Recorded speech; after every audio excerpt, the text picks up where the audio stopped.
मुलाच्या मृत्यूनंतर या कुटुंबाने आपल्या सुनेचं दुसरं लग्न लावून दिलं. त्यांच्या या कृतीचं सगळ्यांकडनंच कौतुक केलं जात आहे. गुजरातच्या राजकोटमध्ये राहणाऱ्या कोटडिया या कुटुंबियाने आपल्या मुलाच्या मृत्यूनंतर एका तरुणाला दत्तक घेतलं आणि सुनेचं त्याच्यासोबत लग्न लावून दिलं. हा लग्न सोहळा मोठा दिमाखात पार पडला.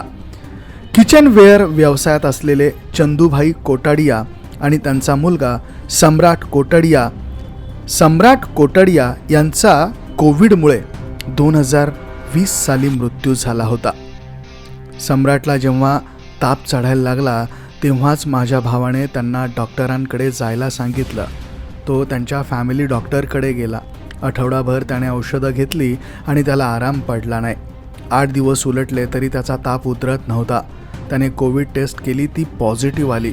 दुसऱ्या दिवशी चंदूभाईंची कोविड टेस्टसुद्धा पॉझिटिव्ह आली. आम्ही त्या दोघांना सद्भावना हॉस्पिटलमध्ये उपचारासाठी दाखल केलं. उपचारादरम्यान त्यांचं कोविड रिपोर्ट निगेटिव्ह आला, पण तब्येत सुधारत नव्हती.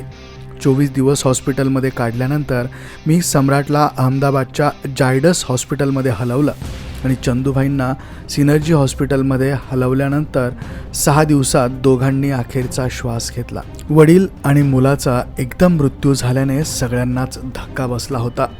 सम्राटच्या निधनाचं दुःख फार मोठं होतं. त्यांच्या मागे पत्नी एकता आणि 2 लहान मुलं होती. सगळ्यांना त्यांचीच काळजी वाटायची. आम्ही सतत त्यांच्या भविष्याची चिंता करायचो. आता काय करायचं याची चिंता असायची.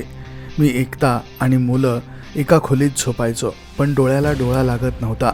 मला एकताच्या भविष्याची आणि तिच्या तब्येतीची काळजी लागून राहिली होती. आम्ही अनेकदा एकत्र बसून रडायचो असं यावेळेस सांगण्यात आलं. मीताबेन यांनी एकताचं लग्न लावता यावं म्हणून मुलगा दत्तक घ्यायचं ठरवलं. अनेक महिने शोध घेतल्यानंतर अखेर त्यांची भेट रवी असोदरिया यांच्यासोबत झाली. रवीने एकता आणि दोन्ही मुलांचा हसत स्वीकार केला. मला नेहमीच लोकांची मदत करायची होती. मला जेव्हा एकता आणि तिच्या कुटुंबियांबद्दल कळालं तेव्हा मी लगेच होकार दिला. मला फक्त त्यांच्या चेहऱ्यावरती हसू पाहायचं होतं. माझ्यामुळे कुणी आनंदी होत असेल तर ती माझ्यासाठी अभिमानाची गोष्ट आहे, असं रवी यांनी सांगितलं. सम्राटच्या मृत्यूनंतर माझ्यासाठी सगळं जग शून्य झालं होतं, पण माझ्या घरच्यांनी, खास करून बाबा आणि भावाने मला खूप धीर दिला, आधार दिला आणि मी हा निर्णय घेऊ शकले. माझ्या सासूबाईंनी यात फार मोठी भूमिका बजावली आहे. मी आयुष्यात पुन्हा कधीच सेटल होऊ शकणार नाही असं मला वाटत होतं, पण आता मला तसं वाटत नाही असं देखील यावेळेस त्यांनी सांगितलं.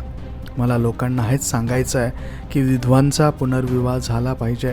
एखाद्या तरुण किंवा तरुणीचा जोडीदार लग्नानंतर वारला तर त्यांना पुन्हा लग्न करता आलं पाहिजे असं यावेळेस त्यांनी सांगितलं.